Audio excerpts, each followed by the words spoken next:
Hello, beautiful people, and welcome to our first of a couple of build guides.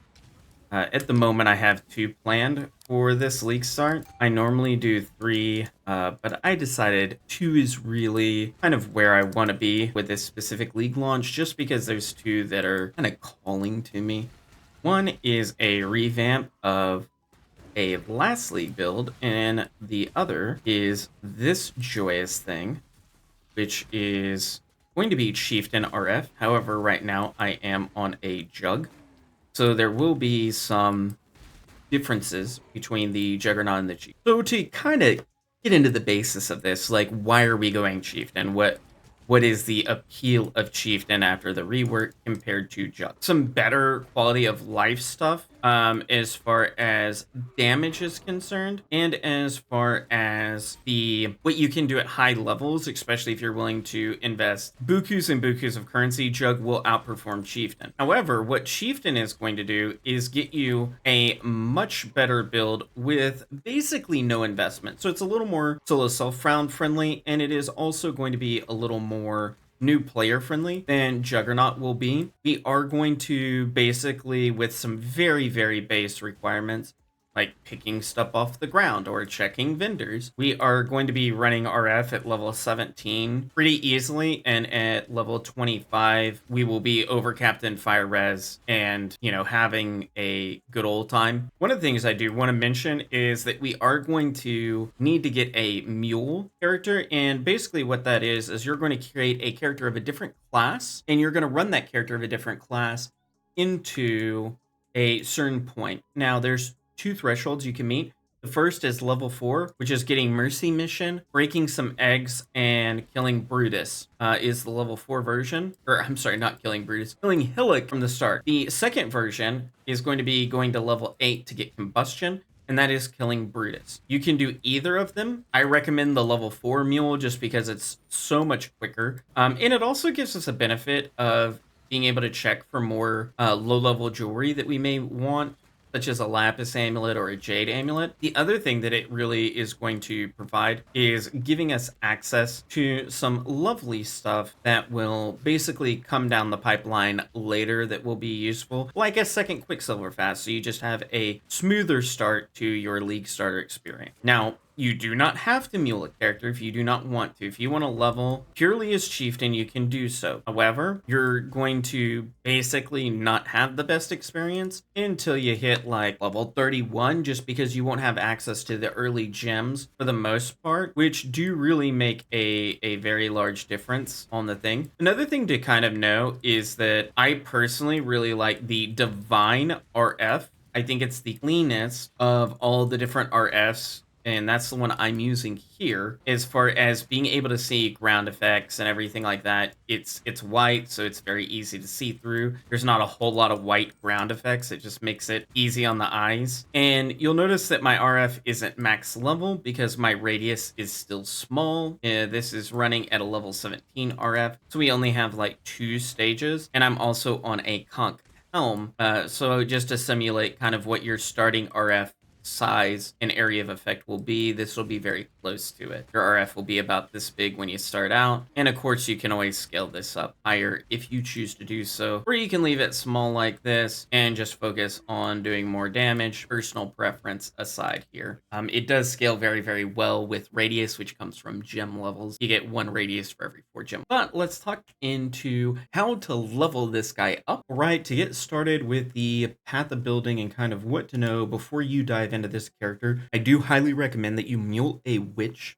to probably level 4 or 5. You do want to do a couple of quests. I do have them outlined in the notes section. You want to do Enemy of the Gate, which is kill Brutus, breaking some eggs, which is unlocking the passage, and Mercy Mission, which is going into Coast at the beginning and killing that boss and getting little... And it tells you exactly what gems you want to pick up. This is just to make your life easier. You don't have to do this. However, your leveling experience will be substantially worse. Also, if you want to go all the way into Brutus and get Combustion early, you can do that as well. Not not required, but you can do that early if you would like. As far as kind of our start of the tree, what we're going to do is go ahead and get life and armor, get warrior's blood, which gives us a nice little bit of regen and strength. We're going to go ahead and pick up diamond skin. Now, the reason we're picking up diamond skin is we want to be as high as possible on fire res before we get our F going. And as you can see, this puts us at level 17. So one level higher than what you can start running RF at possibly. And you're getting an extra 20 flat fire res just from this guy right. The other thing you want to be very careful with as far as you're leveling your mule, look for either lapis or jade amulet, look for moose speed boots, and look for +1 to fire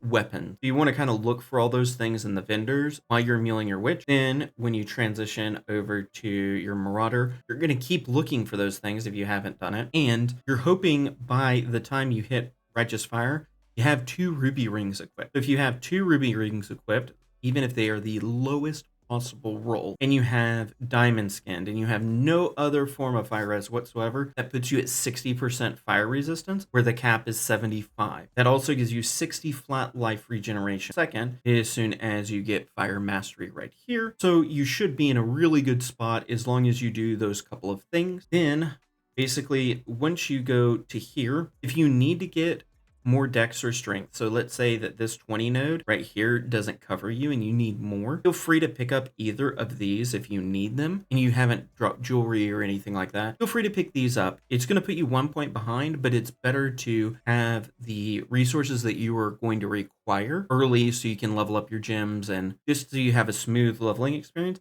than it is to be 1 point ahead on. Then once we have this part taken care of, you're going to want to beeline to Hearthy, get this recovery master. This will give us another 50 flat life recovery per second. So even if we aren't capped at fire res, which hopefully we are, and we got fire res somewhere else on gear, even if you aren't capped at fire res by level 25, you should have, as long as you have 2 ruby rings, which are very obtainable, even if they're the lowest roll possible, very easy to cap 1 res early. But worst case scenario, you're in pure white gear, or you just don't pick up anything and you just leave it all on the ground, whatever. As long as you have 60 fire res, you're at 110 life regen per second. And that should well sustain you where you don't have to pop life flash. Then afterwards, we're going to get barbarism, which is going to increase our max, and it's also going to give us some extra fire res and some extra elemental res. Now at this point, you should be capped, even with just 2 ruby rings. Now there's no harm in overcapping fire res. However, before we get solo cleansing water, you do want to have some cold and some lightning somewhere, just so you're not getting destroyed by those elements. Then from there, what we're going to do is we're going to come up here. We're going to kind of beeline it to spiritual aid. The reason for this is it makes crafting scepters very, very easy while leveling, in case you haven't got a +1 scepter. Now, if you got a +1 scepter, you can ignore spiritual aid off the bat, but most people won't have +1 scepters or +1 wands by this time. And if you don't, I go ahead and pick up spiritual aid. That way, anytime that you drop a minion essence, you can use that to roll your weapon and get a pretty decent starter weapon very, very easy. Once we get that done, we're going to go ahead and get sovereignty and get the auras have 10% increased effect on you. This is very important because this is what's going to help us scale our purity of fire up higher so we get more maximum fire res. Then we're going to go ahead and get purity of flesh, get that 50 flat life just because it's handy.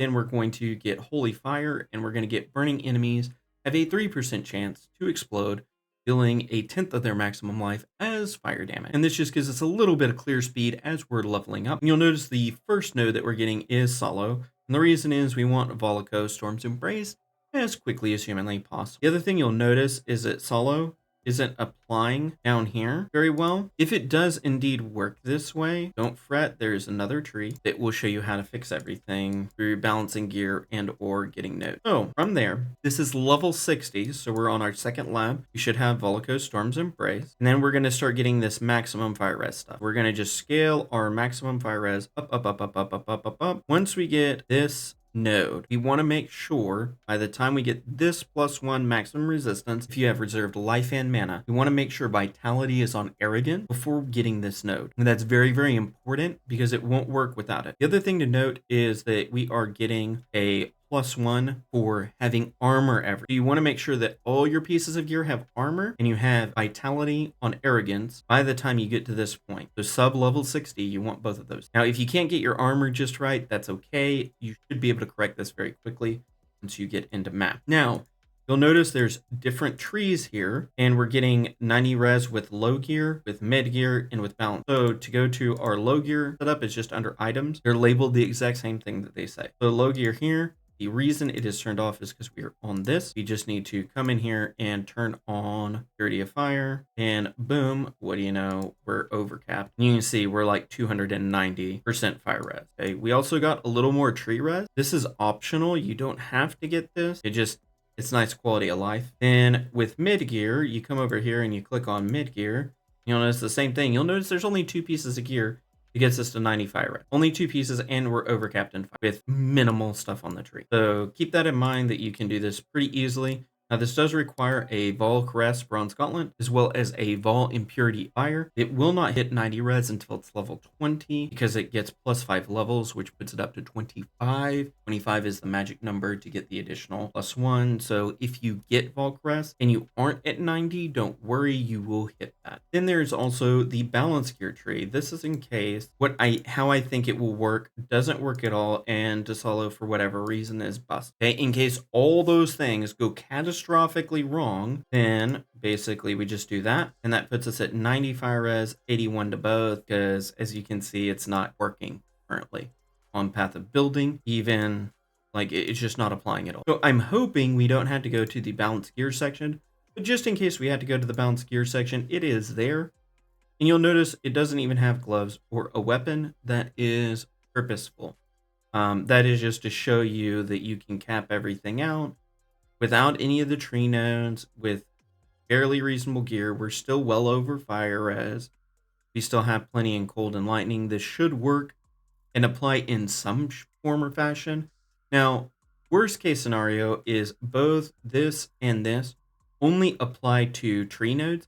Even if that's the case, the mid gear section won't be as good. The low gear section should still be fine, because these are +1 to all elementals, so that is a fire, and it should apply to cold and lightning. Same thing here. Same thing here. Same thing here. This is just a pure fire. This is just a pure fire. So even if we just add this up, so that's 1, 2, 3, 4, 5, 6, 7. That gives us +7. The natural cold and lightning res is at 75. So if we add 7 onto that, that is going to put us at 82. Then we get another 1, 2, 3, 4, 5 from the actual effects of being applied to each of the things naturally. And so that puts us at 87 just that way. And 87, it should be plenty. And that's assuming that Valako only works from tree modifiers, not Purity of Fire. So it only works on tree modifiers. If it only works on tree modifiers, we should be able to get to 87 on cold and lightning. Then you can always anointed flesh, and that should put you up to 89, assuming it only works off of tree modifiers. It should go up to 89 with anointed flesh or coming through and just pathing into it. You can either path through it that way. This way, I believe, is slightly... I don't know if that is actually... I think they're the same. There's the same efficiency. It's just if you want to be able to access this stuff, there is a cluster jewel over here. So it may be better to go down this way just so you can grab that guy if you wanted to. So just to keep you in mind, then that's 89 to all. If it works only based on tree modifiers and it works correctly. You don't know because, as I said, it's not applying at all. So we'll have to basically wait and see on this. Solo Cleansing Water is only applying to tree modifiers at this current point in time. Again, this may be correct, this may be incorrect. We'll have to wait and see. I won't know basically for sure where I can guarantee it until leaks. And I would rather be transparent and honest than willfully manipulate someone. In the notes section, you'll notice that we go through basically all kinds of lovely stuff. And our order is Solo, Valako, Hinakura, Ramako.